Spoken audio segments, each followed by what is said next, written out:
Gracias, señor presidente. Buenas tardes.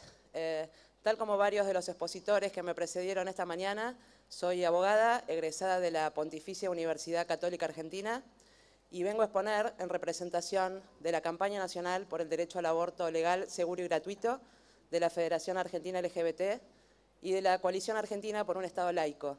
Y precisamente hoy vengo a hablar de laicismo, porque en estos días se planteó si el aborto es una cuestión de moral o es una cuestión de derecho. Quienes se oponen a este proyecto confunden moral y derecho y pretenden que aquellos comportamientos que la Iglesia Católica considera como inmorales o pecaminosos sean tratados como delitos por parte del Estado.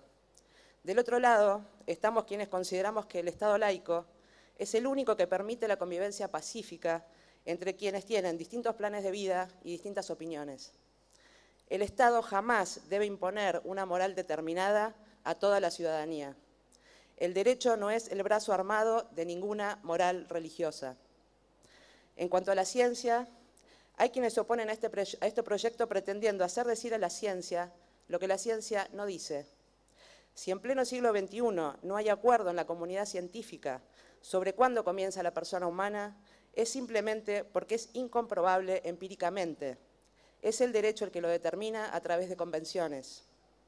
Si la solución no la tiene entonces la ciencia, quienes se oponen al aborto legal lo hacen desde sus creencias, que no pueden ser impuestas a quienes sostienen otras creencias o ninguna, aunque todas y todos paguemos con nuestros impuestos subsidios millonarios a la Iglesia, ya seas budista, judío, protestante, ateo o agnóstico.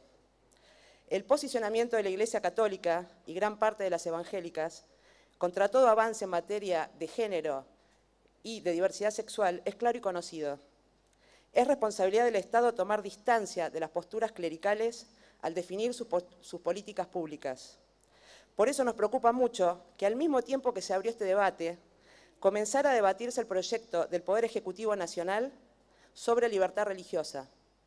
Tal como dijo aquí Claudia Piñeiro, nos roban las palabras, porque ese proyecto poco tiene que ver con la libertad, dado que refuerza la injerencia de las religiones sobre nuestros cuerpos y pone en riesgo la ley que estamos tratando, así como la subsistencia de Argentina como un Estado laico. El artículo 7º del proyecto prevé la objeción de conciencia, tanto individual como institucional, en base a convicciones religiosas y morales, y cita como ejemplo precisamente el cumplimiento de tareas profesionales en el ámbito sanitario.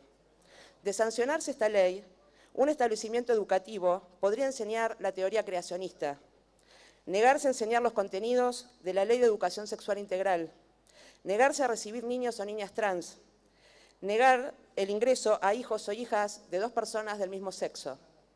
En el ámbito de la salud, los médicos y médicas en forma individual o un centro de salud entero podrían ampararse en la objeción de conciencia para negarse a brindar prestaciones tales como proveer anticonceptivos, incluso de emergencia, practicar técnicas de reproducción humana asistida, la interrupción legal del embarazo o ligaduras tubarias, así como podrían negarse a casar a dos personas del mismo sexo o a realizar el cambio registral de una persona trans. El artículo 8º del proyecto dispone que los empleadores, tanto estatales como privados, deben adecuar las actividades a las prácticas religiosas de los trabajadores. Esta disposición implica, lisa y llanamente, modificar el paradigma de la neutralidad del Estado en materia religiosa, ya que admite que se impongan dogmas religiosos a toda la ciudadanía. De ser una defensa del individuo frente al Estado, la objeción de conciencia, aún la individual, pasa a ser un privilegio de los funcionarios públicos para negarse a cumplir con las tareas para las cuales se los contrató. No es objeción de conciencia, es un delito, es violencia institucional, es abuso de poder, es tortura, es incumplimiento de los deberes de funcionario público. Con respecto a la objeción de conciencia institucional, nos oponemos tajantemente. Es increíble haber escuchado en este recinto a médicos que nos amenazan a las mujeres con negarnos atención, ya que todo un servicio se declararía objetor. ¿No es acaso apología de la sedición? ¿Cómo llegamos a un punto en que las personas jurídicas, sus techos, sus paredes, tengan conciencia y puedan elegir, pero les negamos esa misma libertad y agencia a las mujeres? Las libertades de culto y de conciencia ya se encuentran garantizadas en nuestro país por una profusa legislación. Así que es lógico sospechar que, tal como dice el diario La Nación, es un guiño a la Iglesia Católica.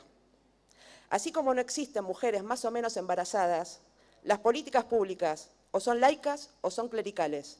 Es hora de que el Poder Ejecutivo Nacional se decida. También resultan preocupantes algunas legislaciones locales, tal como la ordenanza de la Ciudad de Buenos Aires, emitida durante la última dictadura cívico-militar eclesiástica, que ordena contratar a capellanes y monjas católicas como empleados públicos en hospitales y hogares de adultos mayores. La ordenanza cobró notoriedad cuando el entonces jefe de gobierno dio a conocer que a una mujer víctima de trata se le iba a practicar un aborto no punible en el Hospital Ramos Mejía. Además de los abogados antiderechos que intervinieron para impedir la práctica, esta mujer debió soportar un escrache en la puerta de su casa, con misa incluida. ¿Quién celebró la misa? El capellán del Hospital Ramos Mejía, que tenía acceso a sus datos personales. Hoy más que nunca debemos insistir en la separación de la Iglesia y el Estado. Un minuto. El año pasado tuvimos que defender la educación pública laica de la provincia de Salta ante la Corte Suprema de Justicia de la Nación, a instancias de un grupo de madres que veían cómo sus hijos e hijas eran dejados en el patio mientras sus compañeros recibían educación religiosa católica. La Ley 1420 fue muy progresista en el siglo XIX, pero que 134 años después la Corte sostenga exactamente lo mismo es un gran retroceso. Las militantes por la vida sabemos que luchamos porque no mueran más mujeres por abortos clandestinos. Por eso les pido que sean conscientes de la gran responsabilidad que tienen hoy en sus manos, nuestra vida y nuestra libertad.